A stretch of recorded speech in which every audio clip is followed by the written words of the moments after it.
ترجمہ کے ذریعے سے ہم سمجھنے کی کوشش نہ کریں، بلکہ پڑھے لکھے لوگوں کے رابطے میں آ کر کے اس کو سمجھنے کی کوشش کریں۔ لوگ اعتراض کرتے ہیں کہ علماء کہتے ہیں کہ اتنے علوم ضروری ہیں۔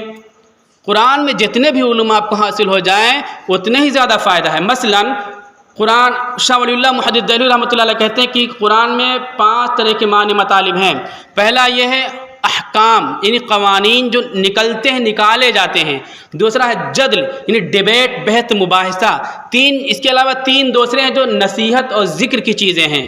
آخرت، یہ سائنس، ان چیزوں کو دیکھ کر کے، زندگی دیکھ کر کے انسان کو نصیحت اور سبق کی باتیں، قصص وغیرہ۔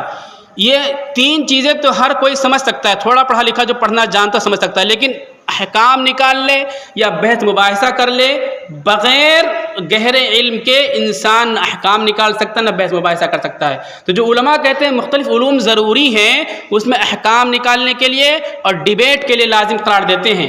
باقی ترجمہ کے ذریعے سے علماء کی رہنمائی میں سمجھنے کے لیے یہ لازم قرار نہیں دیتے تمام علماء۔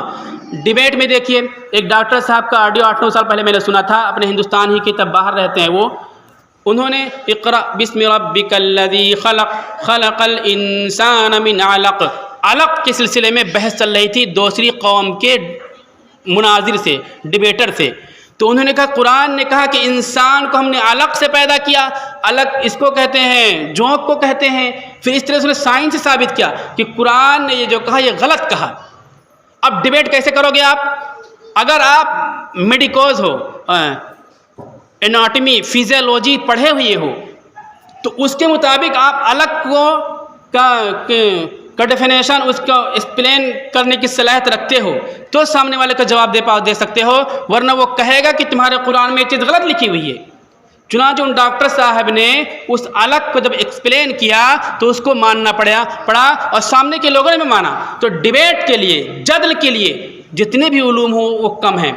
لوگ کہہ رہے ہیں کہ اتنا علوم اتنا علوم، تو میں نے ایک درس میں کہا، ہم نے یوصیکم اللہ فی اولادکم للذکر مثل حظ الانثیین پوری آیت پیش کر دی کہ یہاں وراثت کے قانون کا بیان ہو رہا ہے، یہ مر جائے، یہ زندہ ہو تو اتنے حصے ملیں گے، وہ مر جائے اتنے حصے ملیں گے۔ میں نے کہا یہ قرآن کی آیت ہے، ترجمہ لکھا، تشریح لکھی ہوئی ہے، ہم کو بتائیے حصہ بانٹ کر کے آپ بغیر میتھمیٹکس کے آپ حصے نہیں بانٹ سکتے ہو۔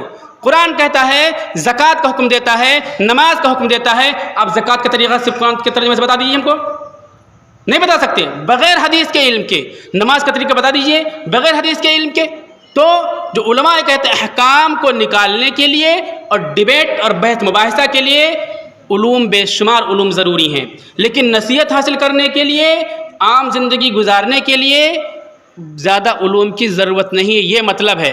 تو عام مسلمان نصیحت حاصل کرنے کے لیے، زندگی کو اللہ کی مرضی کے مطابق لانے کے لیے قرآن کا ترجمہ پڑھیں، اس ترجمہ کے ساتھ کسی زیادہ پڑھے لکھے کی رہنمائی حاصل کریں، اور ضرور پڑھیں، صرف ترجمہ نہ پڑھیں بلکہ ایسے کوئی ترجمہ لیں جس میں تفسیر لکھی ہوئی ہو، تشریح مختصر لکھی ہوئی ہو۔ اب مسئلہ یہ کہ ہمارے جو تفاسیر دستیاب ہیں وہ کئی جلدوں میں ہوتی ہیں، اب کتنا خریدیں گے، کہاں لوگ رکھیں گے؟ اس سلسلے میں اس وقت 3 تفسیریں آئی ہیں، ان کو لکھ لیجئے۔ پہلی مفتی تقی عثمانی صاحب کی توضیح القرآن، یہ 3 جلدوں میں ہے۔ مولانا خالد صفر رحمانی صاحب کی آسان تفسیر، یہ 2 جلدوں میں ہے۔ اب 2 جلدیں کہاں سے دستیاب کرائیں گے؟ مولانا بلال حسنی صاحب کی 1 ہی جلد میں ترجمہ ہے۔ مولانا حسان نعمانی صاحب کی ہے، 1 ہی جلد میں ہے، ترجمہ بھی ہے، تشریح بھی ہے۔ یہ ہر گھر میں ضرور ہونی چاہیے۔ اور جو علماء ہیں وہ تفہیم القرآن، معرف القرآن، اور اس کے ساتھ یہ 2 تفسیر اردو کی ضرور رکھیں، ورنہ دوسری کتابیں اور عربی کی رکھ سکتے ہیں وہ لوگ، عام لوگ۔ ہمارا رشتہ قرآن سے کٹ گیا ہمارے مدارس میں، مدارس مطلب جو صبح شام مدرسے چلتے ہیں، کہاں قرآن پڑھایا جاتا ہے؟ تلاوت یہ آخری چیز ہے کہ منہ سے تلاوت بھی چھوڑ دے انسان تو نبی شکایت کریں گے، اور اس کے بعد کی جو بڑی بات ہے قرآن کو سمجھنا، اس پر عمل کرنا چھوڑ دیں، نبی شکایت کریں گے۔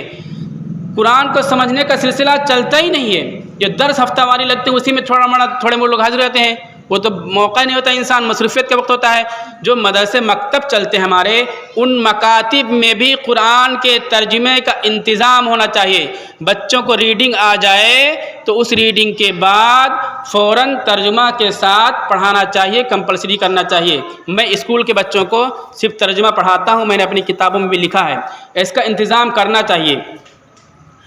دوسری قوموں تک قرآن پہنچانا، ہم کتنا پہنچاتے ہیں؟ نبی گواہی دیں گے کہ میری امت نے قرآن کو چھوڑ دیا تھا، ہم کتنا پہنچاتے ہیں قرآن دوسروں تک؟ نہیں پہنچاتے ہیں۔ مطلب یہ کہ آخرت میں ایک طرف خاتم النبیین محمد الرسول اللہ صلی اللہ علیہ وسلم اللہ سے ہماری شکایت کریں گے، دوسری طرف ہم امید لگائے بیٹھے ہیں کہ رسول اللہ صلی اللہ علیہ وسلم ہماری سفارش کر دیں گے جنت میں جانے کے لیے۔ اتنا چھوٹا سا کام نہیں کر سکتے کہ قرآن کا تحفہ لوگوں کو دے دیں، قرآن کا پیغام لوگوں تک پہنچا دیں اور جنت خریدنا چاہتے ہیں ہم؟ کتنی نہ محرومی، نہ سمجھی اور کوتاہی ہماری ہو رہی ہے۔ اب اس کے بعد میں آتا ہوں اپنے بہنوں اور بیٹیوں کی طرف۔ وَاذْكُرْنَ مَا يُتْلَىٰ فِي بُيُوتِكُنَّ مِنْ آيَاتِ اللَّهِ وَالْحِكْمَةِ۔ اے عورتوں، جو تمہارے گھر میں تلاوت کی جاتی ہے اللہ کی آیتیں اور حکمت کی باتیں، ان کا تذکرہ کرتی رہو، ان کا ذکر کرتی رہو۔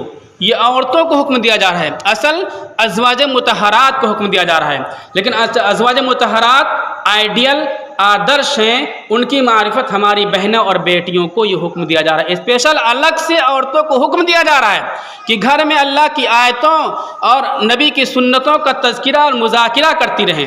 یہ معمولی بات نہیں ہے۔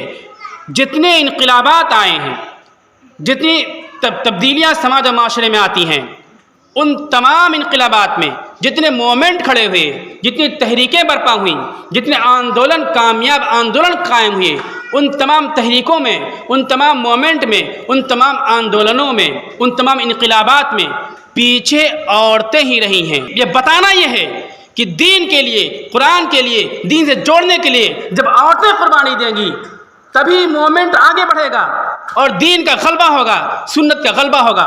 ہمارے نوجوان مسجدوں میں دین کی باتیں سنتے ہیں، ان کے کانوں میں دین کی باتیں پڑتی ہیں کہ جہیز نہیں لیں گے، ڈی جے نہیں بجیں گے، برات جیسے ظالمانہ ڈاکوؤں کا کھانا نہیں کھائیں گے، برات لے کر کے نہیں جائیں گے۔ ہمارا نوجوان پوری ہمت کر کے گھر میں پہنچتا ہے، لیکن اس کی ماں، اس کی بہن مجبور کر دیتی ہے کہ جہیز ضرور لیں گے، برات لے کر کے جائیں گے، ڈی جے بج کر کے رہیں گے۔ یہ تضاد، یہ ٹکراؤ کیسے پیدا ہو گیا کہ ہمارا نوجوان باہر کی دنیا میں رہتا ہے، بہت سے لوگوں سے اس کا مواجہہ ہوتا ہے، فیس ہوتا ہے، اس کے باوجود ہمت کر کے خرافات سے بچنا چاہتا ہے، چہرے پر داڑھی رکھنا چاہتا ہے، لیکن وہی گھر ہے، وہی گھرانہ ہے، اس کی بہن اس کو جہیز لینے کے لیے مجبور کرتی ہے، ڈی جے بجانے کے لیے مجبور کرتی ہے۔ کیوں ایسا کرتی ہے؟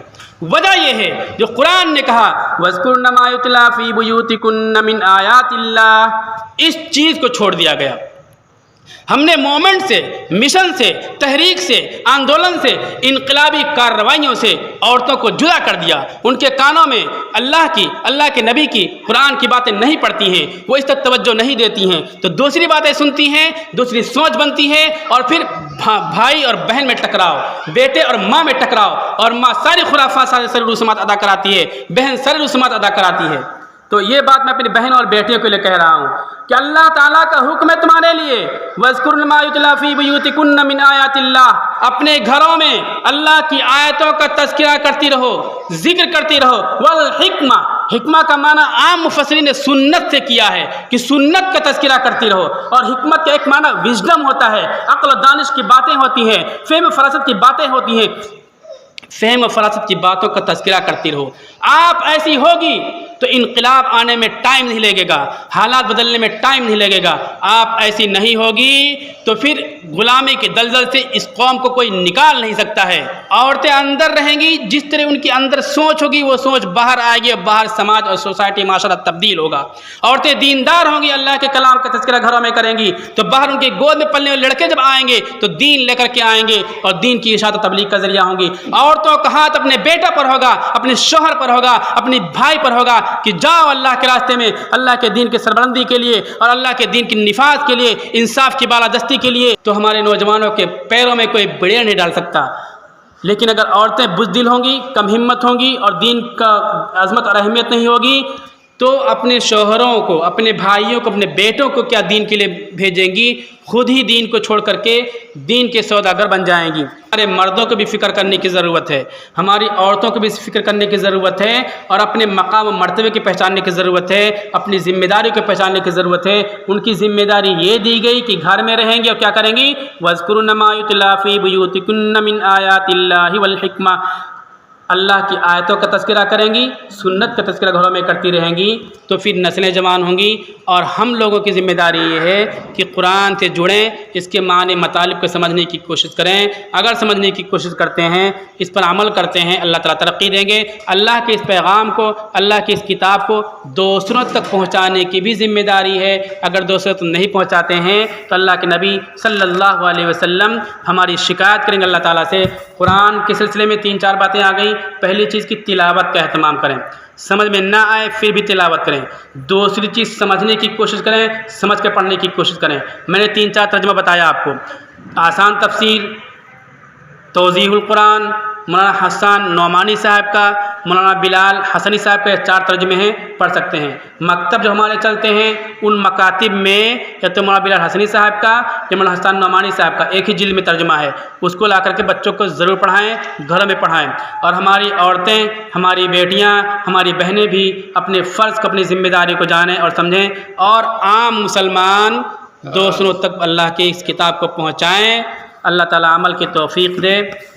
وآخر دعوانا الحمد للہ رب العالمین۔